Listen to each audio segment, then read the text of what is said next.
2022 has been one of the most stacked years of anime that I can remember, and one could argue, the best we've had in the last decade. Each new season brought with it a number of quality shows, making it hard to keep up with everything airing. There's been a lot of great originals, films, and highly anticipated sequels to some of the most beloved anime of recent time. With all that said though, I wanted to narrow it all down and talk about some of my favorites of the year. Understandably, I couldn't watch everything. There's a chance I'll finally catch up on some of the shows I missed, which could change up this list a little bit. But for now, of all the shows and movies I was able to finish, this is what I consider to be the best anime of 2022. Or at least the ones I enjoyed the most.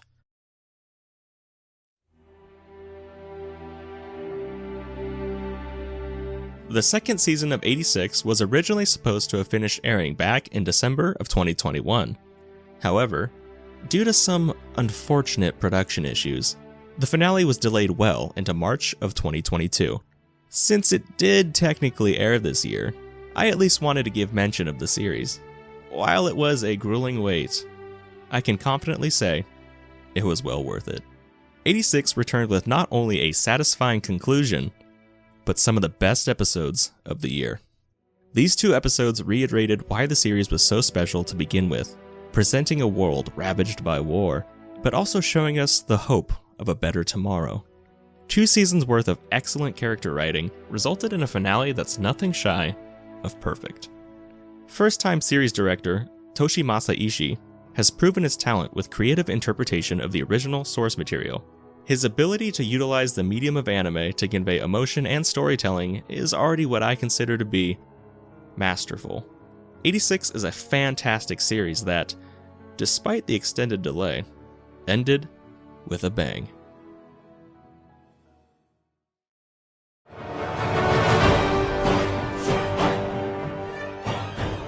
I like to view Demon Slayer as popcorn entertainment, something you can just casually watch and have a good time with. Season 2 was exactly that, but it was damn good popcorn entertainment. The story still remains rather standard, with this latest season doing very little to further or strengthen what's already been established. The characters also continue to be pretty dull overall. You either love them or hate them by this point.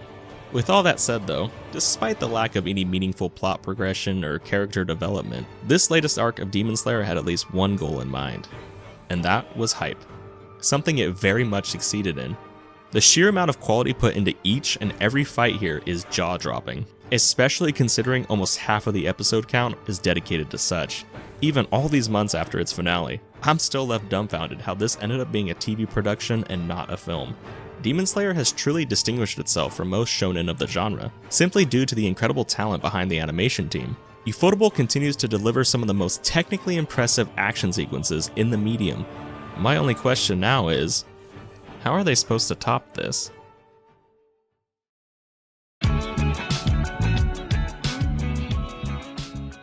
Once the sun sets and darkness takes over, life shifts and the world becomes entirely different. Bright lights beam out, fading softly into nothing. The everyday roads and sidewalks, often heavily traveled, now almost desolate in comparison. It can be quiet, yet full of an unexplainable type of energy. This is what Call of the Night captures so beautifully.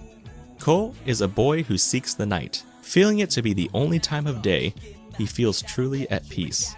Call of the Night does an excellent job at presenting the appeal, with an atmosphere that's hard not to get sucked into. Vibrant colors wash over the screen while the lo-fi soundtrack slowly eases you into a strange, relaxed state of mind.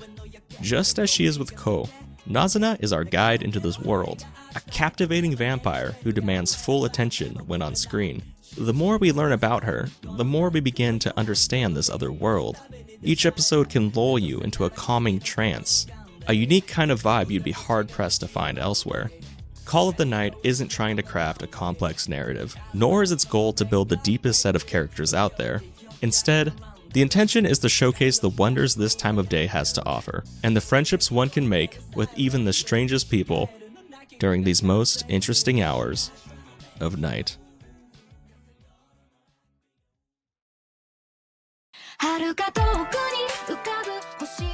Gundam made its long-awaited return to seasonal airing with an outing that offered something rather different than what's come to be expected of the franchise, focusing more on sci-fi slice of life rather than political maneuverings or the casualties of war.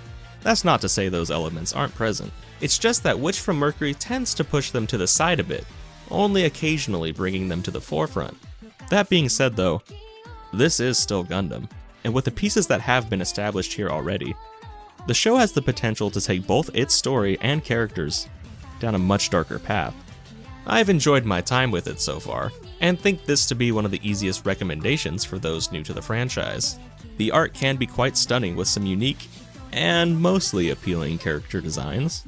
Backgrounds are often highly detailed, with a use of lighting that gives more depth to this world. The animation is less consistent, that is, except during the action sequences, which tend to be more visually stunning. The large cast of characters has yet to fully grab me, though Soletta is a treasure, and I find her precious. Witch from Mercury hasn't done enough to completely blow me away, but there's plenty of room for it to grow, and I have a feeling that with the setup we have now, Part 2 will take this from something good to something great.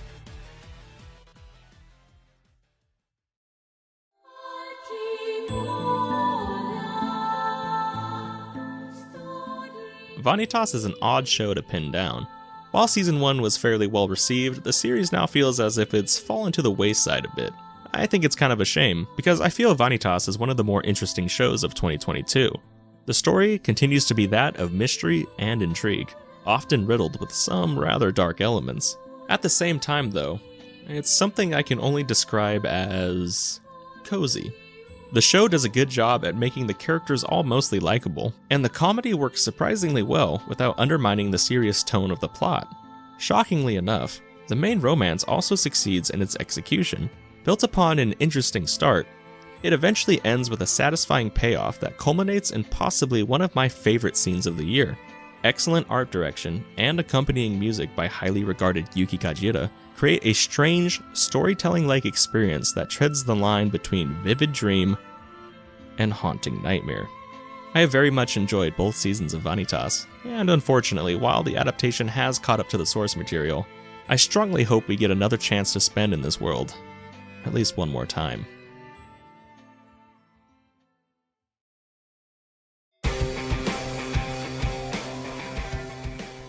I'm a sucker for time travel stories, or ones where a character is able to reset time by dying. So, it was obvious that Summertime Render was going to be right up my alley. Taking inspiration from Higurashi, ReZero, and even The Thing, Summertime Render is a thrilling experience, riddled with twists and turns that add new pieces of information to an increasingly elaborate story. While a bit sluggish to start, once the show makes it through its initial setup, each episode becomes a heart-pounding journey that tends to conclude on a cliffhanger, seamlessly pulling you straight into the next. There rarely sits a dull moment, and information is delivered at a reasonable pace, making excellent use of runtime. These were some of the quickest feeling episodes of any show of the year. While not wholly original, Summertime Render executes on what makes its influencers so unique, and combines it all into a narrative that remains consistently captivating. Solid animation and direction help sell this experience, with some standout sequences of dynamic set pieces and moments of genuine hype. Though a little rough around the edges, Summertime Render nonetheless stands as one of the most exciting shows of the year, and a ride that's well worth taking.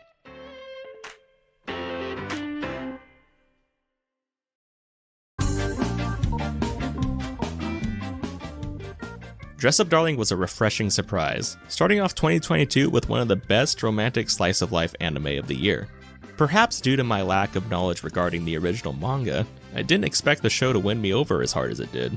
The premise itself is a nice change of pace, and both Gojo and Kitagawa are charming characters, with the romance that grows between them throughout the season being an utter delight to watch. The quality of the art and animation is also very impressive, with Studio Cloverworks showcasing a high level of detail for even the subtlest of things. Movement feels fluid, and the quality of realism depicting the premise is honestly commendable. Though Dress Up Darling truly shines with its display of one's love and dedication for hobbies that are often shrugged off by most people. It's a show that's both fun, yet genuine. It can be surprisingly mature with how it handles the material, which makes for a grounded series that just feels real. I'm already attached to these characters, and I'm glad another season is on the way. There's a lot to appreciate about Dress Up Darling, and I can't wait to see more of what it has to offer.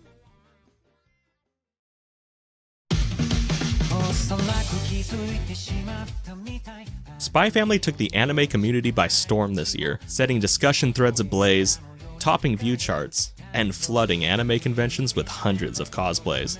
The idea of an assassin, spy, and a young mind-reading Esper, all masquerading as a seemingly perfect family, is a concept that's brimming with potential. Spy Family delivers on that, but in more ways than one would expect. Though starting off mostly comedic, the narrative slowly begins to weave in a wholesome story of three odd individuals growing closer to one another and learning to become the actual family they were pretending to be. Each episode is full of some good laughs, but it also scatters in some genuinely touching moments that really sell you on these characters. Lloyd, Yor, and Anya have all become lovable in their own way, and it's their interactions together that makes the show so special. While the initial charm has begun to wane a bit with its latest season, there's no denying the impact it's had on people, and how much love the series has garnered in such a short period of time.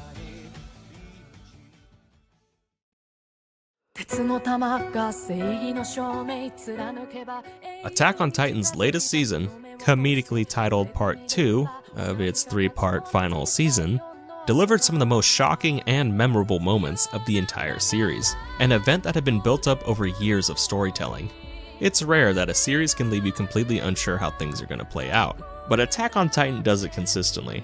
Isayama continues to impress, with a story that feels so satisfyingly laid out, with each new piece of the puzzle slowly coming together in a way that just makes sense.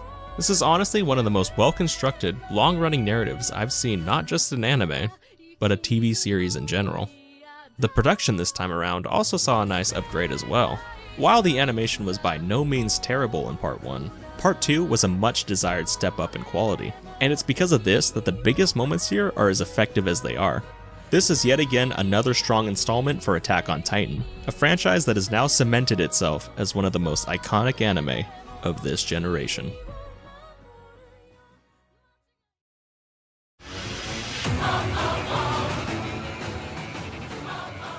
Mob Psycho is a prime example of a manga brought to life with incredible talent and a passion for not just the source material, but for animation as an artistic form.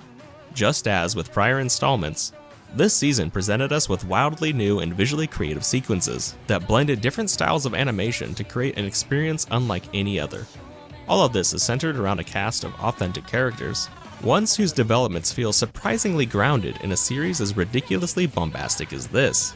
This latest and final entry was one packed full of some of the series' most emotional moments, built up to in a way that feels shockingly natural. Mob Psycho has crafted a coming-of-age story that's wholly unique to itself, one that has continued to defy expectations throughout. It was a delight to see it all unfold, and while this season may not be the highlight of the series for me, it nonetheless caps off a fantastic show on a brilliant conclusion. Mob Psycho has done what very few other series have been able to accomplish: stick the landing. One and only one.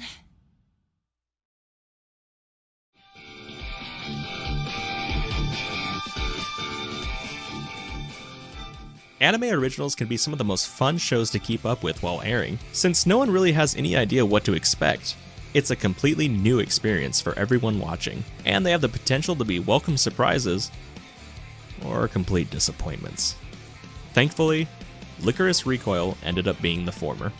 Cute girls with guns is a fun enough idea, and while done before, Lycoris Recoil expands on the concept by putting much greater emphasis on its lead characters. Chisato and Takina work great as a duo, and the show does an excellent job at selling their friendship, making the bond that grows between them feel genuine. Their interactions never failed to get a laugh out of me, and I constantly gushed over their more tender moments together. But when the show wants to switch its attention to action, it does so in spades by delivering some John Wick-style gunfights that never failed to impress. While the ending itself isn't quite as smooth as the journey was to get there, Lycoris Recoil nonetheless succeeds in delivering a complete package, making it one of the easiest recommendations of the year.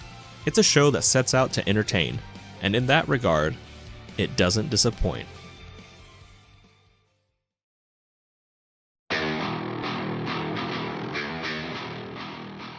As I recently stated with Demon Slayer, I'm also shocked that Chainsaw Man is a TV anime. Yes, the action scenes are very well animated, but it's the fact that the remainder of the show remains equally consistent in quality that's so surprising. Simple character movements are animated so smoothly that everyone just feels like real people. With exceptional voice acting, visually striking storyboards, and the way music is implemented, this production seems like a cinematic experience. Every episode has its own theme and animation, all of which have a unique visual flair. I'm still wrapping my head around that. While we've only slightly delved into what makes this series so well regarded, what's been offered thus far is an incredibly polished production by a team that genuinely seems to understand the core themes and messages of the source material. The Chainsaw Man anime could possibly be the most hyped up adaptation the community has ever seen, and while many could argue if it lived up to that hype or not, I for one believe it came together incredibly well.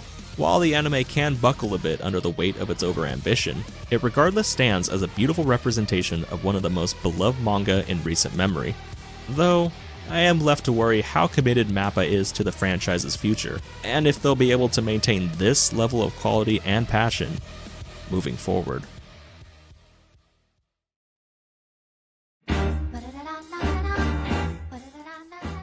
With its third season now behind us, and more to come, it's safe to say that Kaguya has now entered the ranks as one of the best romantic comedy anime of all time.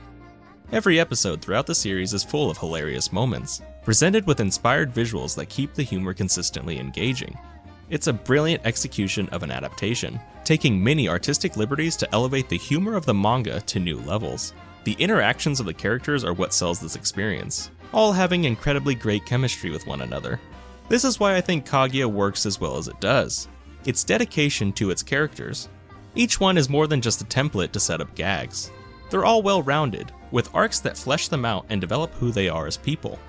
There is actual progression to be had here, and it feels like with every season that passes, these characters, and the romances themselves, grow stronger.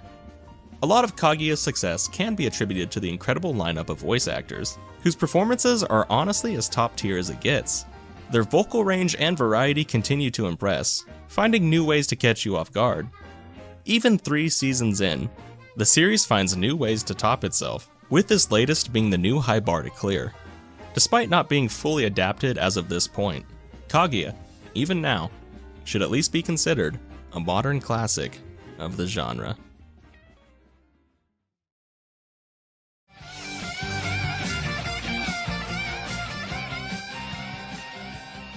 Bocchi the Rock might just be the biggest surprise of the year for me. While the promotions for the show caught my interest, I kind of assumed it would most likely just end up being another cute girls do cute things type of anime. After episode 1, however, it became readily apparent that there was a lot more to it than that. The story of an introvert slowly coming out of their shell isn't exactly a new concept, but with Bocchi the Rock, it really all comes down to the execution. Hitori herself is such an endearing and, admittedly, relatable character. The way the show presents her mental breakdowns is not only consistently hilarious, but impressive from an artistic point of view. There are so many different types of animation put into these jokes that it makes each episode feel fresh with how often it can catch you off guard, with abrupt changes in style and comedic references to other famous anime. What's equally impressive though, is how serious the show is committed to presenting music, and the love one can have when playing in a band. The musical performances are presented with such a raw and genuine feel that it can sometimes seem as if you're in the audience yourself, experiencing it all live. The show, just like Hitori, is one that started with small beginnings, but has slowly captured the attention of the community, finally beginning to gain the following it so rightfully deserves. The growing development of Hitori, the down-to-earth slice-of-life moments between the characters, and the beautiful portrayal of live music, made for one of my favorite weekly viewing experiences of the year, and I'm overjoyed to see its increase in popularity.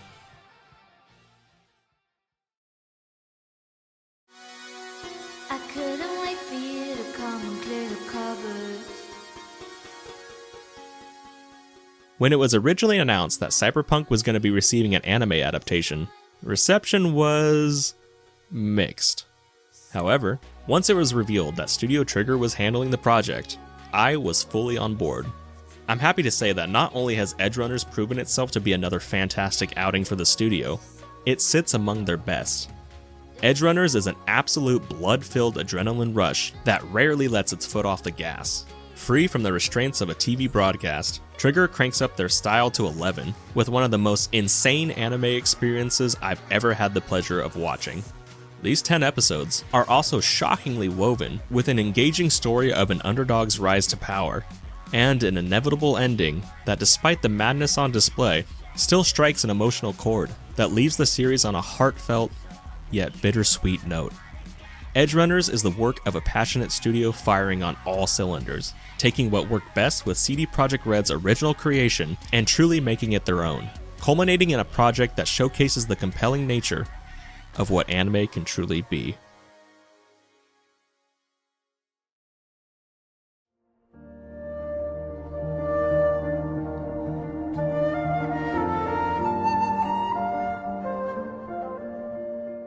Made in Abyss is an experience unique only to itself.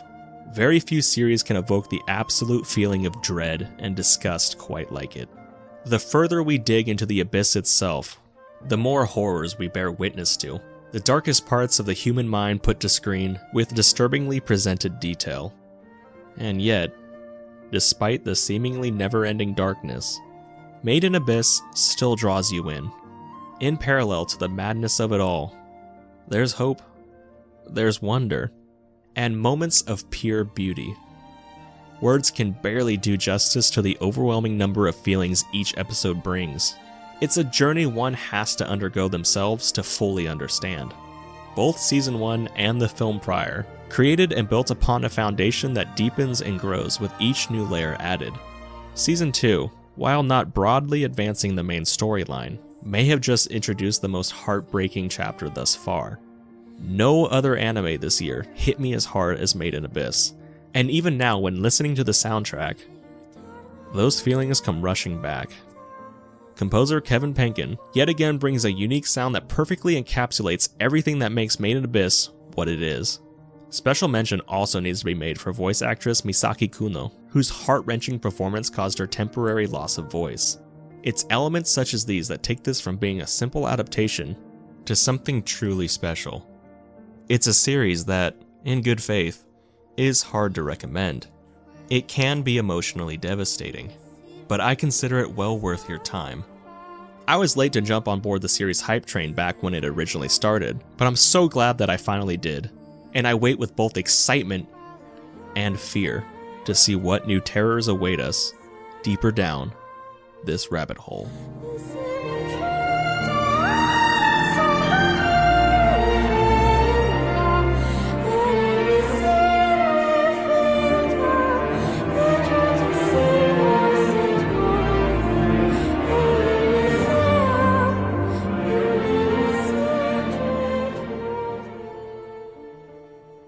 Well, thanks for watching, guys. As I said, 2022 was a crazy year for anime. Every season was stacked full of great shows, so it was pretty hard narrowing down this list. If I didn't though, this video would have gone on for at least an hour. There are still some shows I really enjoyed, so I may talk about those at a later point. 2023 is also looking to be another promising year, so I want to ask, what were your favorite anime of 2022? And what are you most looking forward to this year? As always, thanks for watching, and please do stick around. I have plenty more videos planned for what I hope to be a very successful year. Also, best girl of the year is Chisato. No competition, wasn't even close.